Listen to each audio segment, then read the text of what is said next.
Good morning. Now you can hear me. All right. I know you all hear me, but those on you online, you didn't hear me.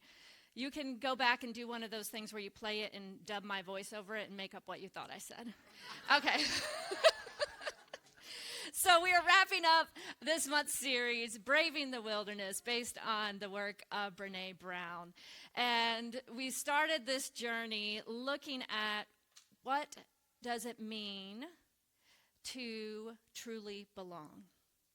And she invites us to kind of switch the idea of belonging from fitting in to belonging to ourselves. And wherever we are, if we belong to ourselves, we can show up and know that we belong. Yes. And then we walk through the journey of the courage it takes to sometimes be the outlier or stand on those teeny tiny branches at the edge of our expansion, but being so rooted in who we are that we know that we are loved and accepted. And that is braving the wilderness of the unknown inner landscape, right? Getting to know ourselves in a way beyond what the world may have told us and beyond who we even thought we were 5 minutes ago. That's the courageous journey of braving the wilderness. And last week we talked about vulnerability. And again, vulnerability can be a word that's used sometimes to say, like, I'm vulnerable, I'm exposed, I'm not safe. But we're flipping it, and we're saying that vulnerability is the most courageous thing we can do. It is allowing ourselves to be seen and known and heard and expressed for the truth of who we are. So we're wrapping it all up today with this idea of sharing our voice, using our voice to speak truth with love, right?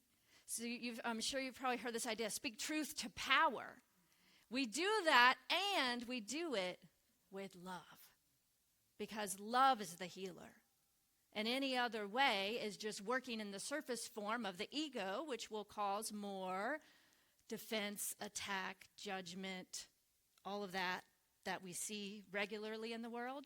We are being asked to step up, to rise up and allow the infinite within to show the way, to lead the way, to walk in this world as love, and to speak our voice with that love and compassion for what we desire and know to be true about ourselves and what we see and know to be true about each and every beloved around us, and that we are all inherently worthy and beautiful beloved beings of the one.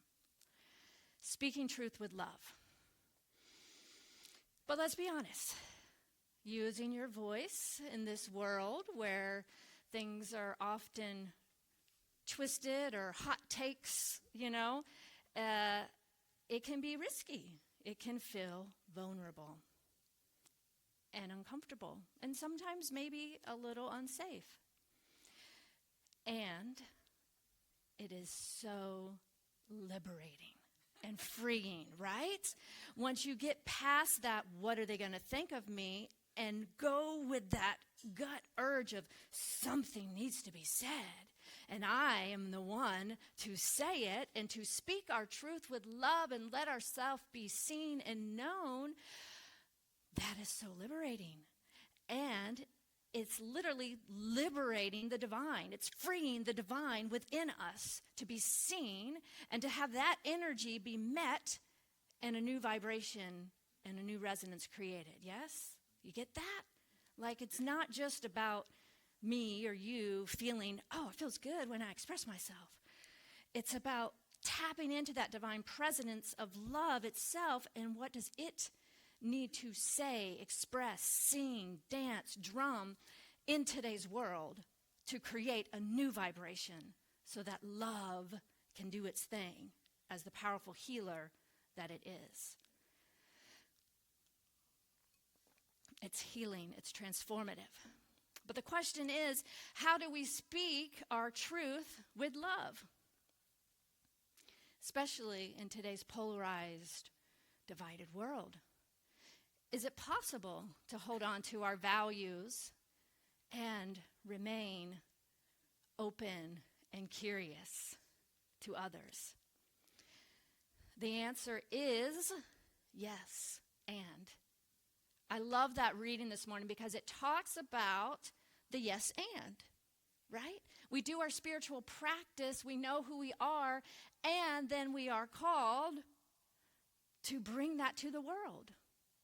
It's not either I'm a monk meditating alone on the mountaintop, or I'm an activist in the world shouting and screaming at the top of my lungs to be heard.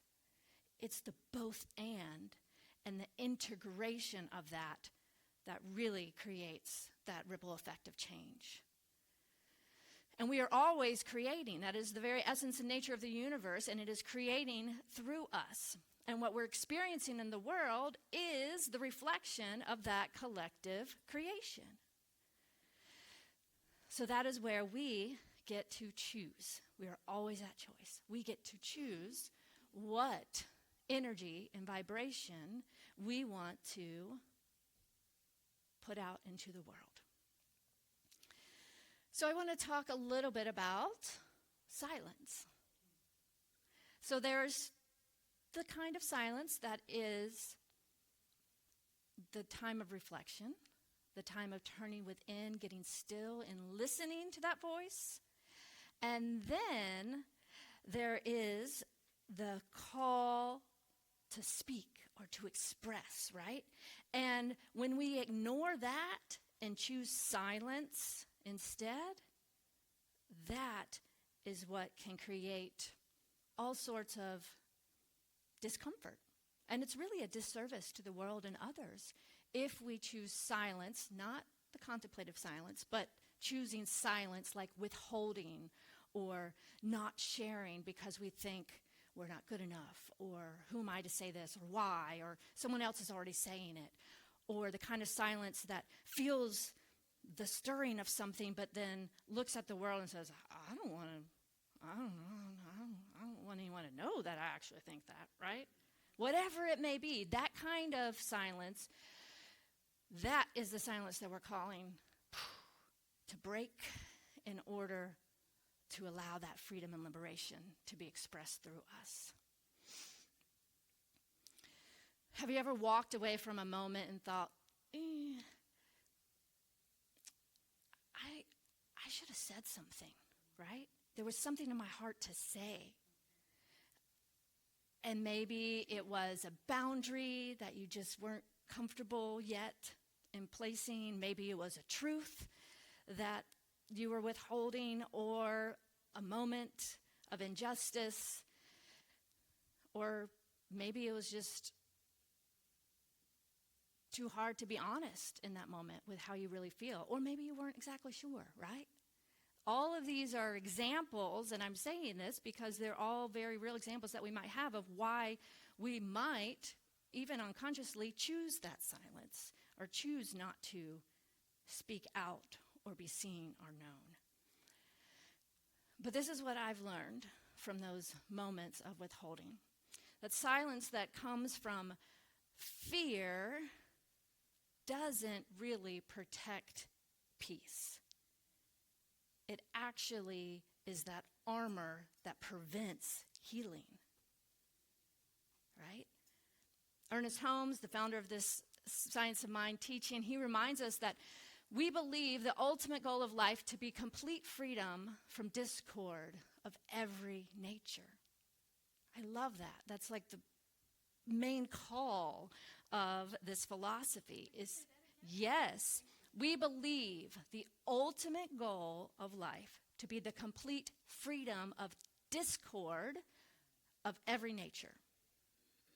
So all aspects of our life, we believe that life itself, the goal, is to be free. So that kind of freedom doesn't arrive just because we wish it or say, I want that. It arrives when we are willing to do the work, when we are willing to know who we are, and then willing to speak, to act, and to be that vessel for transformation of the divine spirit of love itself. So I'm going to share a little story with you. It's about a river. A real river, not a person named River.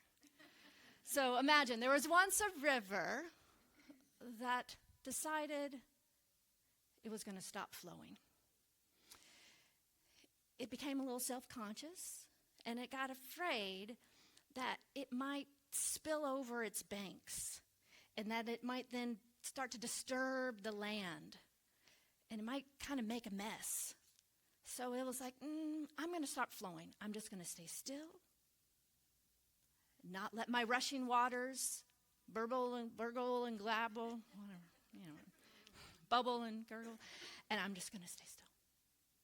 And at first, everything looked peaceful, and I was like, oh, I am still peaceful water.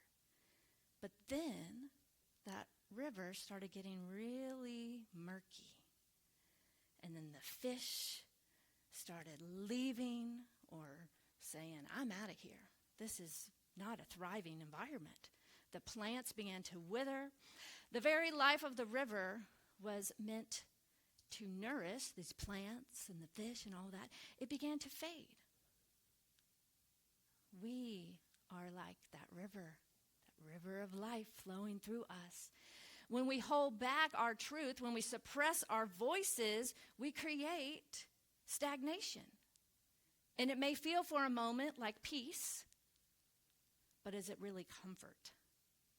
And is it the kind of comfort that looks comfortable on the outside, but on the inside, is there that stagnation and that life that begins to halt? When we suppress our voices, we create that stagnation within ourselves and within our communities. Things get murky, relationships start to suffer, and progress itself halts. Life begins to wilt. But when we flow and let that energy of life itself express through us in all of our quirky, wonderful, magnificent, creative, weird ways, that is when movement and healing and transformation occurs, right? But we have to let go of being afraid of being messy and splashing a little bit on the banks and tearing up the roots and the rocks and letting everything tumble around and kind of looking a little chaotic, for knowing the truth. Sorry, y'all, my earring keeps getting caught in this. Stay with me. Stay with me. So when we are in that flow of life, we are to be the powerful rushing river that knows itself and isn't afraid to unabashedly flow and do its thing and create a thriving environment for all that swims in it. Our voice is the divine in expression. It's life-giving.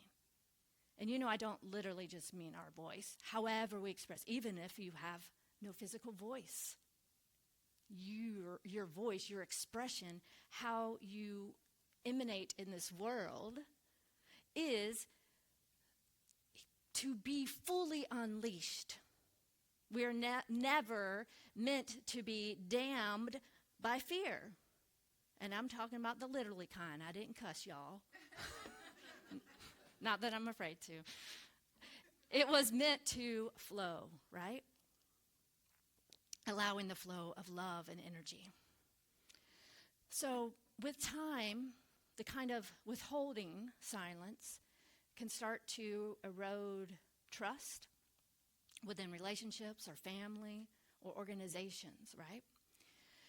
I was on the phone with another colleague recently, given a referral for another colleague to come and present something. And she asked me this question, saying, how do you know that you trust this person? And I was like, what a great question. And I said, I trust this person because she's not afraid to tell me the truth. I trust this person because she doesn't just say, oh, Rainbow, you're so great, and I love you, and everything's wonderful and fine. But she has an amazing ability with love, so I don't feel like attacked, but just with love to say, and have you considered this, right? Or to point something out that's on my growing edge so that I can continue to expand. And I said, I can trust her because now I know she will always tell me the truth. I don't want someone that's just there going, patting, you're great, you're great, you're great. How do I grow if I'm always great? So I guess in this moment, I'm giving you all permission with love.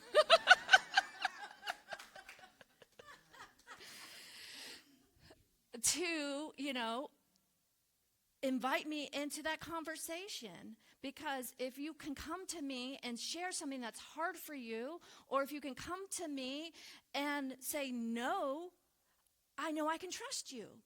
Because then I know that you are in your integrity. And that builds trust. You get it? Yeah. It's like, and it seems, for those of us who have been so conditioned with people pleasing in the past, so counterintuitive, right? That we just want to say, I love this person, so I'm going to say yes, and I'm going to do all the things, and I'm just going to praise them. That's not sustainable, though, right? For either party. So this is the opportunity to build trust with ourselves and others as well. When we share our voice, when we speak, when we let that truth with love be known. There's an excellent resource called The 15 Commitments to Conscious Leadership. It's a book, but it's a whole program and coaching. And one of the founders and authors, Jim Dethmers from Chicago, and I had the opportunity to study with him, and he did a lot of work with our leadership body at the Spiritual Center there when I worked there. And we did a lot of this work, and I bring it up because one of the commitments, one of the key values in there is candor, right? Speaking the truth and not sugarcoating it. And that was a new concept for me.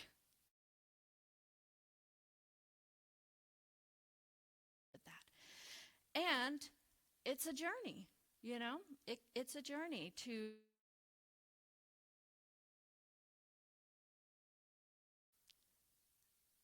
in my own loving heart, in my own worth, to be able to share candidly with love with someone else, feedback. It's such a powerful invitation, yes? So, when we choose silence over honesty, people don't know where we stand. And then misunderstandings happen, resentment can grow, and the opportunity for real connection then begins to fade. Referencing the reading again, James O'Day says it so powerfully. Spirituality cannot exist in a vacuum. Ignoring social conditions or the plight of humanity and activism cannot hope to... let me start that again. I didn't get I was reading it as a run-on and I needed to pause, so let's integrate this a little bit. Spirituality cannot exist in a vacuum. Ignoring social conditions or the plight of humanity and activism cannot hope to transform the social order in the absence of mature spiritual development. I just love that phrase, mature spiritual development. I think that's what this time and our world is calling us to, mature spiritual development. Not that there's anything wrong with it. Hippy-dippy, lovey-dovey, we're all one, peace and love, right?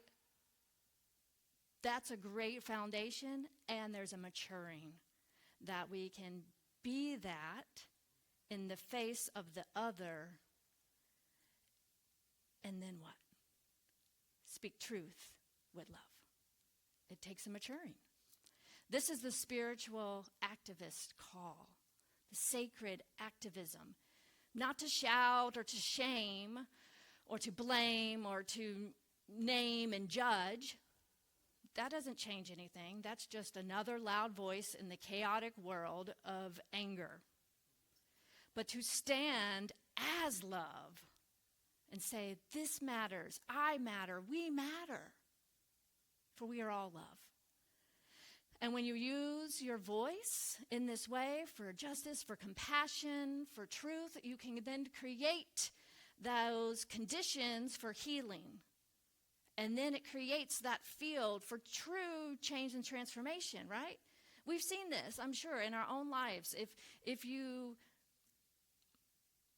try to counter someone's argument by, having more information or more facts or more truth without finding that foundation first of why does this matter to both of us? We're both very passionate. How can we come together and say, this matters to me because of this? And you might not understand this from your experience, but from my experience, and I'm willing, I know I don't know your experience. Will you share with me? Because this matters to us, right? Yes. So this is why, and this is what, I never thought of that, and this is why, But trying to work in the way of being right or judging, attacking, defending, it just is an endless cycle that goes nowhere and creates more of what we say we don't want. But we can easily fall in that trap, right? Social media. We get triggered by something. We see something like, oh my gosh, did you see what so-and-so posted or what such and such politician did today? Rah, rah, rah, rah, rah. What energy are we in? What space are we in? Because the infinite life doesn't see or know the details. It just knows the vibration. So the more you can choose and be in love, it makes a difference. So I just want to acknowledge some of the barriers and how to overcome them.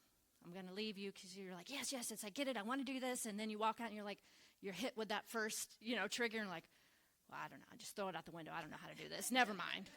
It felt good on Sunday morning, but this is not practical. I don't know what Rainbow's talking about. All right. So let's be real, y'all. It's not easy to speak up. Some of the barriers, if I mentioned, right?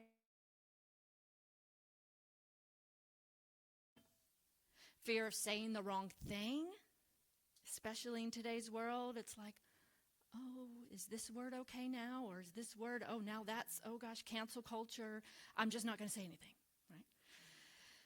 There's also perhaps power dynamics or trauma or previous triggers and conditioning from the world in our behalf. So I understand, right? We come into this world having to understand the full body of our experience, and everyone around us is walking around with these traumas and conditionings and various wounds of fear, perhaps. But here's the good news. Those fears are normal, but they're not final. They're not fixed. When we start to truly do the work to love and honor ourselves first, it is so much easier to speak our truth because we are no longer basing our worth on other people's response or reaction to us. We can say it, someone can go, and we don't go, why did I say that? I should never say that again. The little child within us doesn't go, see, don't speak out. Go hide in the corner and just read your book again, If we are willing to start practicing this, noticing the fear and saying, I'm scared to say this right now. What is that within me? Okay, what's the truth of who I am? And do this work in the moment. It's the only way we can move forward is through practice. And it's going to be messy at first. When you first rode your bike, did anyone just hop on and ride, or did you get a few skin knees? Did you fall over once or twice? The only way you really learn to ride a bike is to get back up and to keep riding. So know that those fears are normal, and they're not fixed. We can overcome the fear and the doubt, not by being perfect, as our ego mind would tell us, but by being willing to do the work, willing to allow the love and the truth and the divine to speak through us, and to remember who we are.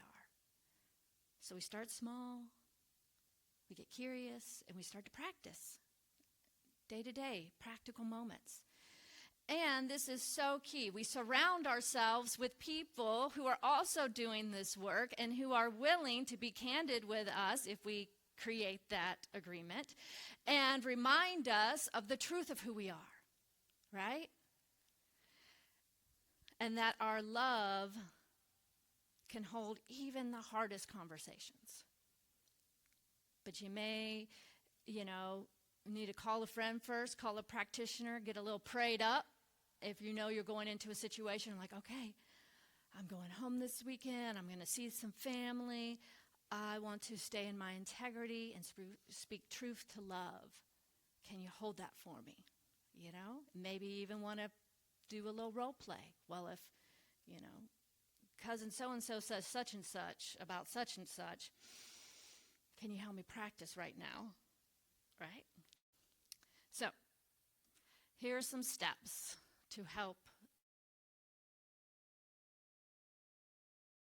liberate our voice. Embrace your voice. Start by affirming that you are sacred. Your voice is sacred. You're not too much. You're not too little. You are exactly what is needed.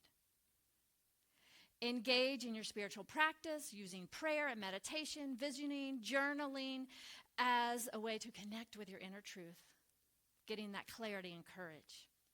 And then 3, creating the safe spaces. Build your community. Encourage open dialogue. Find someone to practice as a candor partner if that's something you're working on. And be a person who listens deeply, allowing others to share their truth more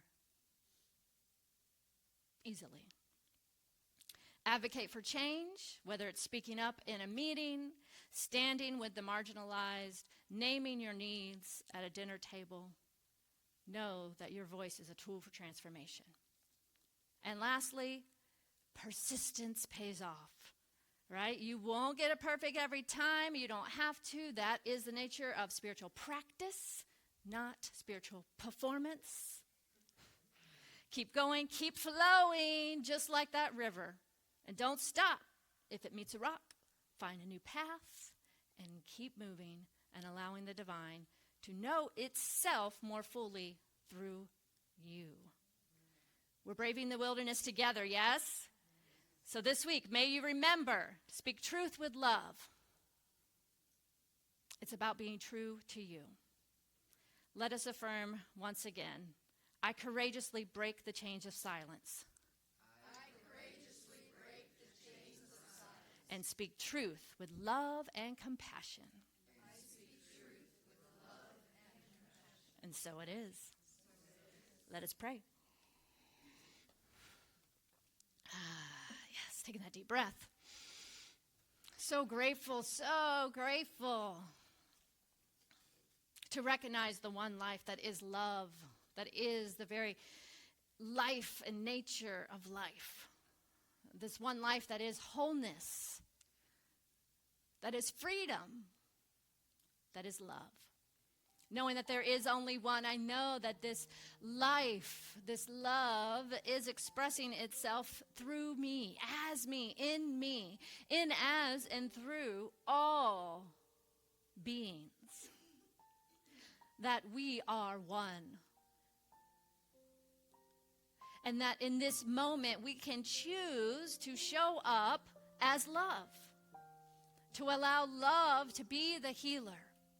And in those moments where we think that we don't know how or what to do, where perhaps those voices may be coming up saying, I'm not enough. Right here, right now, I know the truth. We are all worthy. We are inherently worthy, whole. So anything unlike the very essence and nature of life of God itself dissolves back to the nothingness from which it came.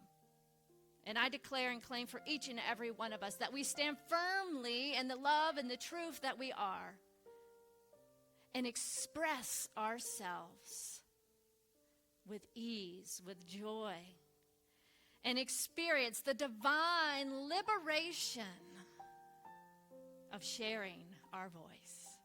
How good it is. How good it is to know that we are already free. There's nothing we need to do or fix. We simply need to remember and walk in this truth. We are love. We are free. And healing is happening now. I'm so grateful. So grateful to speak this word. So grateful to know this truth. And so grateful to know that we are doing this together, y'all. Feeling that energy like a big hug right here, right now. And with great gratitude, I release this word into the action of the law that always says, yes, my beloved, it is done and it is so. And together we say, and so it is, yes.